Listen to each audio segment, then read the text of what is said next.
Selamat siang, assalamualaikum warahmatullahi wabarakatuh. Oke, di mode kali ini kita akan membahas tentang manajemen keuangan pribadi dan bisnis ya di seri kali ini. Nah, apa sih yang harus disadari seorang wirausaha tentang uang? Yaitulah uang atau duit. Kemarin saya sudah bahas tentang duit ya, doa, usaha dan takwa ya di sini ya. Nah, uang adalah alat yang terhubung secara nilai ekonomi dengan semua faktor yang kehidupan penciptaan nilai tambah kehidupan dan ekonomi tersebut. Nah, uang dan kehidupan adalah sebuah realitas. Nah, uang haruslah dihargai. Biasanya kalau kita ngambil di ATM itu kan hargai berperilaku arif dalam menggunakan uang. Itu ada kebetulan kalau saya pernah masuk di ATM BPD ada tulisannya kayak gitu ya. Arif lah dengan uang yang Anda miliki di situ. Oke, keuangan wirausaha ini bisa pribadi, keluarga. Ini harus dipisahkan. Yang pribadi sendiri, yang keluarga sendiri. Yang bisnis itu atau usaha sendiri. Bisnis kan nyambang-nyambang, nanti usaha juga bisa nyambang-nyambang lagi. Itu harus dipisahkan apa? Ini keuangan pribadi sama bisnis. Ini dua-duanya ini harus dipisahkan. Tidak boleh nyampur. Kalau nyampur berabe nanti ya. Terus salah satu syarat agar wirausaha dapat terus mengembangkan usahanya adalah mereka yang mampu mengelola keuangan pribadinya. Nah, mengelola keuangan pribadi berarti memahami pentingnya nilai uang dan pentingnya merencanakan masa depan. Nah, manajemen keuangan pribadi di sini adalah seni dan ilmu mengelola sumber daya keuangan dari seorang individu. Manajemen keuangan pribadi menuntut adanya pola hidup yang memiliki prioritas dan membutuhkan kedisiplinan yang tinggi. Nah, kalau dari Senduk 2004, manajemen keuangan pribadi meliputi keputusan tentang yang pertama, membeli dan memiliki sebanyak mungkin harta produktif. Yang kedua adalah atur pengeluaran Anda, prioritaskan pembayaran cicilan utang, lalu premi asuransi, kemudian biaya hidup. Pelajarin cara mengeluarkan uang secara bijak untuk setiap pos pengeluaran. Yang ketiga adalah hati-hati dengan utang. Caranya, ketahui kapan sebaiknya berutang dan kapan tidak berutang. Kuasai tip yang diperlukan jika ingin mengambil utang atau membeli barang secara kredit. Kuasai tip yang diperlukannya jelas gini, nggak hawa, nggak nafsuan, dan pinter manage diri kita sendiri. Ya udah, misalnya kita kebutuhannya cuma 1 juta aja, nggak usah lebih dari situ. Itu jelas dan di mapping. Saya kapan mau pergi ke bioskop untuk sendiri, kapan tuh ini, Anda mapping sendiri, Anda buat mappingnya jelas, Anda buat tabel-tabel di situ. Mungkin hidupnya kayaknya ribet jadi diatur jadwal gini ya. Nah, itu sebenarnya nggak ribet, itu malah menguntungkan. Kalau orang lihat pertama karena hidupnya nggak teratur. Tapi kalau kita mau jadwal schedule seperti itu, schedule tak semuanya itu hidupnya nggak ribet sih. Mungkin kalau orang lihat pertama kayak lo kok hidupnya kok diatur banget sih, nggak, itu nggak ngatur, itu lebih terstruktur. Ya, itu nggak atur tapi lebih terstruktur. Jadi kalau Anda jalan gue mau kesini, habis itu kesini, itu tidak termapping, nggak jelas, pasti boros. Kalau pada coba aja. Yang pasti sisihkan untuk masa depan, jelas itu tabungan masa depan ada harusnya. Dan kelima, memiliki proteksi. Caranya memiliki asuransi dan sebagainya. Ya nabung lah atau pakai deposito yang lainnya, atau ada invest atau beli tanah atau beli lainnya gitu kan. Jelas jangan barang bergerak. Kalau barang bergerak nilainya akan turun di situ. Nah, diagram untuk cash flow manajemen keuangan itu bisa terlihat seperti ini ya. Ini ada gaji, ya, ada pendapatan, uang tunai, ATM bank, pengeluaran. Jadi ketika kita melihat gaji, nanti ada pendapatan di sini ya. Ada uang tunai, ada yang dimasukkan dalam ada uang tunainya, ada ATM, terus saving di ATM atau di banknya, terus pengeluarannya. Nah, pendapatan di sini nanti kita gaji dari hasil investigasi, misalnya deposito, hasil usaha, terus ada lagi yang sebagainya, properti, itu kan, reksadana, saham, obligasi dan lain sebagainya. Sedangkan pengeluaran bisa kita lihat dari rumah tangga, pekerja, cicilan utang, terus hiburan dan lain-lain. Nah, ini contoh diagram cash flow manajemen keuangan keluarga di sini. Ada nanti buatlah manajemen keuangan anak kos. Nah, kan kalau kita masih kos itu buat itu seperti itu. Saya pagi makan indomie, siang makan indomie, malam makan indomie. Jangan, nanti masuk rumah sakit jadi itu ya, bahaya nanti ya.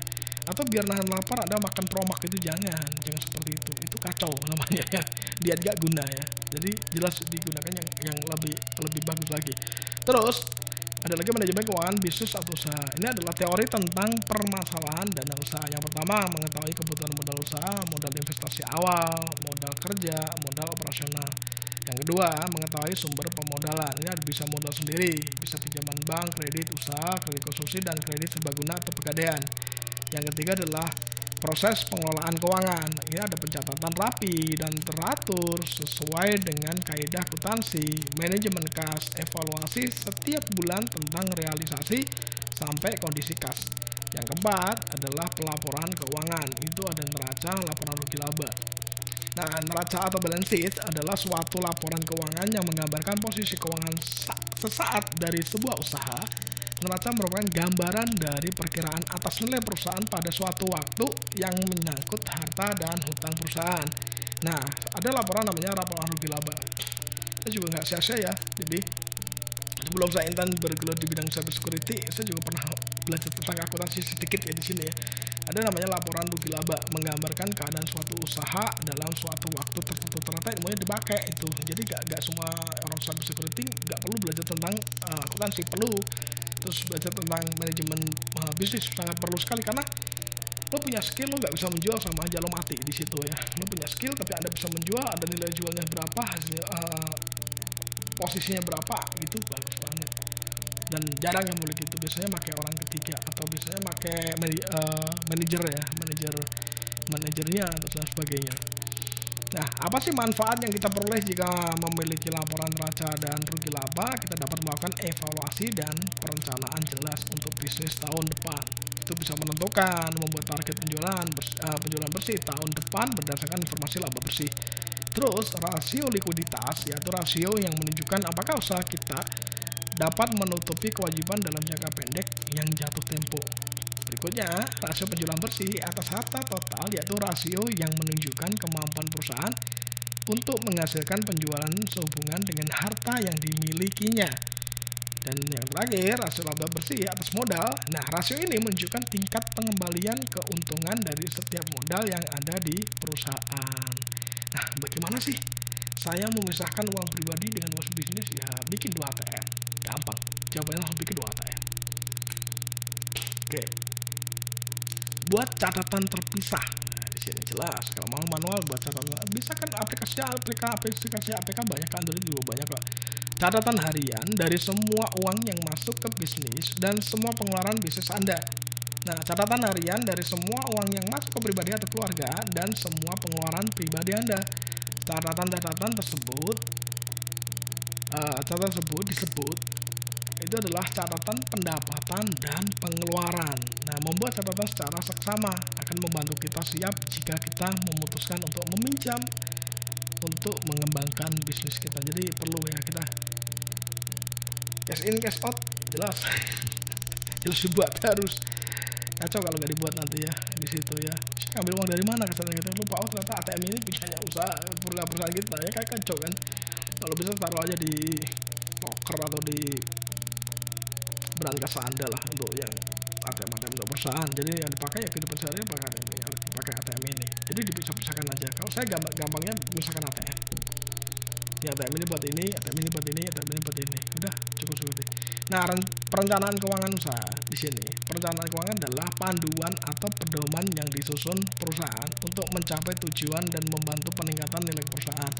Nah, apa sih tujuannya dari perencanaan keuangan ini? Yang pertama, meningkatkan investasi dalam usaha. Yang kedua, perubahan imbalan untuk para wirausaha. Yang ketiga, meningkatkan kemampuan laba dan dalam usaha itu sendiri. Terus yang keempat, dapat memberikan harapan terhadap pertumbuhan usaha. Dan yang kelima adalah meningkatkan efisiensi usaha. Ini adalah tujuan perencanaan dari keuangan. Nah, langkah-langkahnya apa sih untuk menentukan ini? Yang pertama adalah menentukan tujuan perencanaan keuangan secara tepat di sini ya. Yang kedua, menggunakan perencanaan keuangan sebagai motivator dan berusaha untuk mengkomunikasikan dengan pihak terkait. Yang ketiga adalah memastikan bahwa proses perencanaan diikuti pula oleh pengendalian dan selalu menginformasikannya kepada pihak yang terkait. Yang keempat, selalu mengevaluasi ini strategi keuangan alternatif. Dan kelima adalah mengumpulkan dan menetapkan target efisiensi baik jangka pendek maupun jangka panjang. Yang keenam, mengembangkan sebuah perencanaan dengan membandingkan terhadap prestasi standar yang sudah ditetapkan. Yang ketujuh, memeriksa kebenaran perencanaan keuangan secara menyeluruh. Kedelapan, meninjau kembali perencanaan keuangan serta merevisinya sehingga lahir kombinasi strategi yang tepat di sini. Oke, modal usaha. Nah, modal usaha adalah sejumlah uang yang digunakan dalam menjalankan kegiatan-kegiatan bisnis. Nah, ini bisa dilihat dari modal harus dikelola secara optimal sehingga bisnis yang dijalankan dapat berjalan lancar. Nah, sumber-sumber pemodalan di sini bisa dari modal sendiri, modal peminjaman, modal ventura. Apa sih modal ventura? Adalah modal yang diperoleh dari kerjasama dengan pihak lain. Caranya dengan menggabungkan antara modal sendiri dengan modal satu orang teman atau beberapa orang yang berperan sebagai mitra usaha. Kalau modal usaha pinjaman itu bisa dengan lembaga keuangan. Kalau modal pribadi ya sudah tahu lah, itu dari uang pribadi sendiri. Jadi nggak perlu saya bahas tentang modal sendiri ya. Ada punya uang berapa, ada modal di situ. Ada dua macam kemitraan yang bisa dijadikan sebagai modal, yaitu investor dan pemasok. Investor itu adalah kerjasama dengan orang yang mempunyai modal tetapi dia tidak bisa menjalankan usaha atau berbisnis, dia hanya memiliki dananya saja, itu investor. Sedangkan pemasok membeli barang dari pemasok, melakukan pembayaran di kemudian hari. Simpelnya gini kan, toko-toko baju yang ada di Shopee, Tokopedia, Bukalapak, Lazada, mereka juga larinya ke situ juga. Ini modal pemasok, kemitraan pemasok. Jadi kita cuma bikin toko virtual aja, lempar ini. Udah, nanti kita ngambil barangnya di tempat pemasok yang kita sudah jadikan mitra kita. Ini seperti itu, contoh sederhana seperti itu. Terus keuntungannya ketika mengambil pinjaman, ya jelas Anda mendapatkan akses uang yang lebih besar kalau pinjam ya. Tapi tentu mengembalikannya juga tepat waktu. Terus Anda mendapatkan uang dengan cepat ketika Anda memerlukannya pada situasi yang darurat. Di sini jangan sampai Anda masuk pinjol ya, pinjaman online ya. Nanti kena teror di sini ya. Tapi usahakan kalau bisa jangan sampai ngambil pinjaman. Jadi benar-benar ada atur keuangan Anda sehingga nanti usahanya terus berjalan on the track. Terus menggunakan uang sendiri. Kalau saya lebih prefer menggunakan uang sendiri, pelan nggak apa-apa, slow but sure ya di sini ya, pelan tapi pasti, daripada kita punya uang banyak tapi ternyata malah mandek di tengah jalan dan kita memiliki utang dan akhirnya kita ya non saya bisa kasusnya ada gantung diri, bunuh diri sebagainya. Kita kan nggak mau arah ke sana gitu ya. Oke, kerugiannya udah saya bahas tadi ya kerugiannya ya. Jadi jangan sampai kita pinjam di situ, mending pakai uang pribadi aja. Pribadi kalau kerugiannya jelas, modalnya masih gitu doang, kita nggak bisa ngapa-ngapain lagi. Kalau udah habis ya udah mentok di situ. Tapi lebih berhati-hati sih. Tapi kalau bisa kayak gini pinjaman gitu, kadang bisa kita lalai, nggak berhati-hati. Yang penting kita bisa pinjam lagi, kita punya aset yang bisa kita gadekan.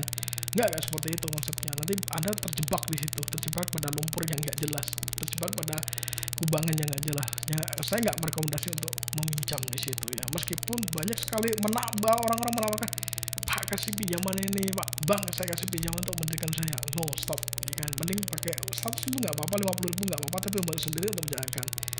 Terus yang paling simpel kalau membuat bisnis yang sederhana, bikin konten kreator seperti ini, begini kan. Tapi saya nggak punya komputer, nggak punya laptop, Anda punya HP kan, udah pakai HP-nya aja, jadi konten kreator aja, secara gratis lah.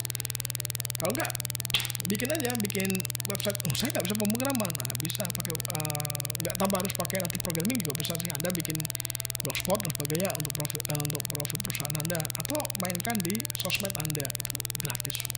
Nggak usah pakai Facebook Ads, Facebook, pakai Facebook ya biasa dulu, promo di situ, atau pakai WhatsApp bisnis. Teman saya juga melakukan proses bisnis, dia menjual kuliner ya, dengan memaksimalkan WhatsApp. Itu jalan, kuliner jalan, nggak perlu